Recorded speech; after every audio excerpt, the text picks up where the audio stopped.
Good morning students. Today we will do exercise 3.2। बेटा इसमें question number 1 के जो फर्स्ट और सेकंड पार्ट हैं वर्ड प्रॉब्लम है, बिल्कुल सेम वैसे है जो पिछले में हमने की थी, सेम है बिल्कुल। तो ये जो है फर्स्ट और सेकंड क्वेश्चन ये आप बिल्कुल अपने आप करेंगे, इजी क्वेश्चन हैं। अब मैं सेकंड क्वेश्चन कर रहा हूँ। On comparing the ratio a1/a2, b1/b2 and c1/c2, find out whether the lines representing the following pair of linear equation intersect at a point or parallel or coincident। okay, suppose मैं first ले रहा हूँ 5x minus 4y plus 8 equal to 0, 7x plus 6y minus 9 equal to 0। बेटा I have already discussed with you the condition for consistencies of a pair of linear equation। तो आज हम दोबारा से इसको डिस्कस कर लेते हैं। तो बेटा मैंने आपको बताया था this is a1 b1 c1, a2 b2 c2। So we will find out a1/a2। a1/a2 is 5/7, b1/b2 is -4/6, okay, and c1/c2 is 8/-9, 8/-9, a1 a2 b1 b2 c1 c2। Here you can see a1/a2 is not equal to b1/a2, a1/a2 is not equal to b1/b2, ये दोनों आपस में equal नहीं है। तो when a1/a2 is not equal to b1/b2, you know the system of linear equation have unique solution, okay। लेकिन यहां पर इन्होंने हमारे पास ग्राफिकली सॉल्यूशन की बात की है। इन्होंने पूछा है इंटरसेक्ट एट ए पॉइंट और पैरेलल और कोइंसिडेंट। तो जब यूनिक सॉल्यूशन होता है तो लाइन क्या होती है, इंटरसेक्टिंग। लाइन क्या होती है, इंटरसेक्ट। तो here the lines will intersect, तो इसका आंसर होगा लाइंस विल इंटरसेक्ट।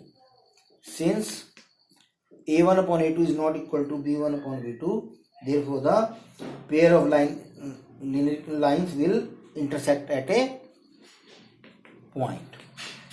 जब वो एक पॉइंट पे इंटरसेक्ट करेंगी तभी उनका यूनिक सॉल्यूशन होगा।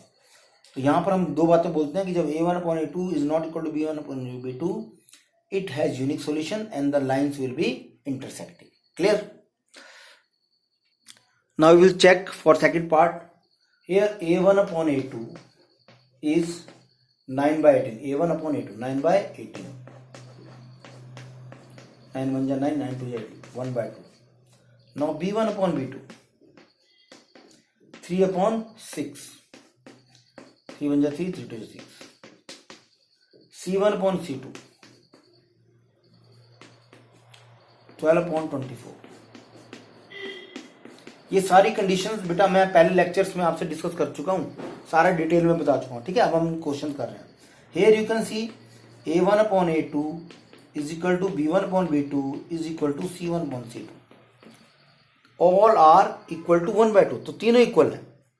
और आपको बताया था कंडीशन बेटा when a1/a2 is equal to b1/b2 equal to c1/c2, the system equation have infinite solution। और लाइंस कैसी बनती है, coincidents. Lines will be coincident, lines will be coincident. Coincident का मतलब क्या हुआ, एक लाइन के ऊपर ही दूसरी लाइन का ग्राफ बनेगा। लाइन विल बी कोइंसिडेंट, मतलब ये लाइन है, दूसरी लाइन भी इसी के ऊपर बनेगी। Lines will be coincident. Clear? ये भी कंडीशन मैंने आपको ऑलरेडी बताई हुई है, ठीक है। Now third part is a1/a2 6/2, a1/a2 6/2, 2 1 2, 2 3 6, 3/1। b1/b2 यहां पर क्या बेटा ऑप्शन -3/-1, -1 कट गया, ये भी 3/1। c1/c2 क्या हो गया 10/9। तो here you can see a1/a2 is equal to b1/b2। ये दोनों तो इक्वल है, a1/a2 और b1/b2 दोनों क्या है, सेम वैल्यू है, लेकिन c1/c2 की क्या डिफरेंट वैल्यू है, तो इसके इक्वल नहीं है। और आपको याद होगा जब ऐसी कंडीशन होती थी तो हम बोलते थे the system of linear equation has no solution. और नो सॉल्यूशन में ग्राफ कैसा बनता था, parallel line, graph will be parallel line, इसका ग्राफ बनेगा parallel line, clear, parallel line, ये ऐसे पैरेलल लाइन बन जाएगा। जब वो इंटरसेक्ट ही नहीं करेंगे कभी तो उनका सॉल्यूशन भी नहीं होगा, ठीक है ना। अब ऐसे ही क्वेश्चन नंबर 3 है बेटा, on comparing the ratios find out whether following pair of linear equation are consistent और इनकंसिस्टेंट। कंसिस्टेंट का मीनिंग क्या होता है, कंसिस्टेंट, कंसिस्टेंट, कंसिस्टेंट का मीनिंग है या तो उसका यूनिक सॉल्यूशन हो या इनफाइनाइट सॉल्यूशन, ये मतलब होता है। कंसिस्टेंट में या तो उसका यूनिक सॉल्यूशन होगा या इनफाइनाइट सॉल्यूशन होगा, और इनकंसिस्टेंट, इनकंसिस्टेंट का मतलब है no solution, no solution, clear. तो ये भी आपने बेटा सारे पार्ट्स ऐसे ही चेक करने हैं, क्लियर। जैसे हम कर लेते हैं एक पार्ट यहां पे, पहले वाले क्वेश्चन की तरह ही ये क्वेश्चन, लेकिन वहां पर हमें ग्राफिकली बताना था, यहां पर हमें इसे डायरेक्टली बताना कि इसका सॉल्यूशन होगा कि नहीं होगा, कंसिस्टेंट होगा कि नहीं होगा, ठीक है। जैसे हम ये ले लेते हैं 3x + 2y = 5 and 2x - 3y = 7। पहले इसको स्टैंडर्ड फॉर्म में ले आते हैं, 3x + 2y - 5 = 0, 5 उधर ले आए, 2x + 3y - 7 = 0। अब वही फिर चेक करना आपने, a1/a2 क्या हो गया, 3/2, b1/b2 2/3। तो आगे करने की तो जरूरत ही नहीं है आपको, जब बेटा आगे c1/c2 चेक करने की जरूरत नहीं है।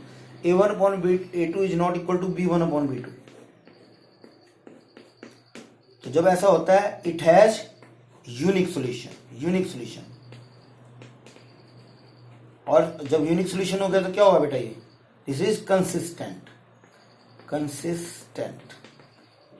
हमने बताया था कंसिस्टेंट का मतलब जिसका कोई ना कोई सॉल्यूशन एग्जिस्ट करता हो, क्लियर। तो जैसे इसके लिए चेक करना, पहले इसको स्टैंडर्ड फॉर्म में ले आते हैं बेटा, 5x - 3y - 11 = 0, 11 को ले आए, -10x + 6y - 22 को ले आओ, +22 = 0।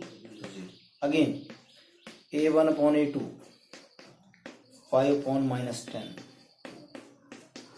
ठीक होगा -1/2, b1/b2 -3/6, 3 1 3, 3 2 6, -1/1, c1/c2 -11/22, 11 1 11, 11 2 20, -1/1।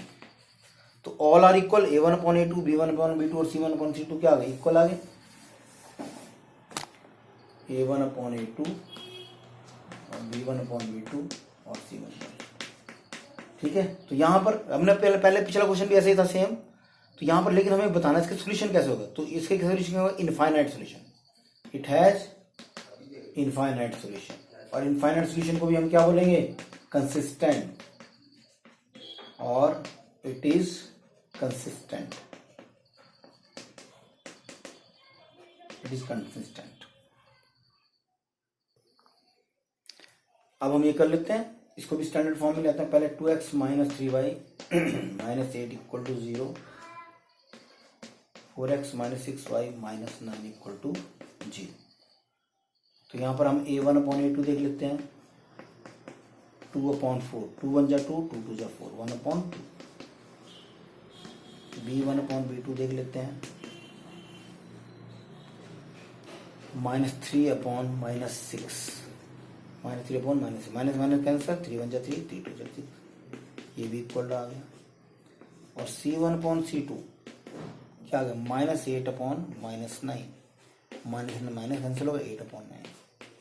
तो यहाँ आप देख सकते हो a1/a2 और b1/b2 इक्वल है, लेकिन c1/c2 डिफरेंट है, ये इसके इक्वल नहीं है। तो इसमें क्या होता है आपको पता है, इट हैज नो सॉल्यूशन, और ग्राफ क्या बनेगा इसका, parallel line. Here a1/a2 is equal to b1/b2 but not equal to c1/c2. It has no solution, और नो सॉल्यूशन का मतलब क्या होता है, इनकंसिस्टेंट, इट इज इनकंसिस्टेंट। तो आपको मीनिंग समझ आ गया होगा आपका। कंसिस्टेंट का मतलब होता है कि उसका या तो यूनिक सोल्यूशन हो या इनफाइनाइट सोल्यूशन हो, और इनकंसिस्टेंट का मतलब होता है इट हैज नो सोल्यूशन।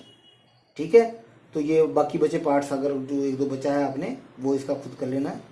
अब नेक्स्ट वीडियो में कल हम फिर से ग्राफ के क्वेश्चन करेंगे, देखेंगे वो कंसिस्टेंट है कि नहीं है। ठीक है, थैंक यू वेरी मच।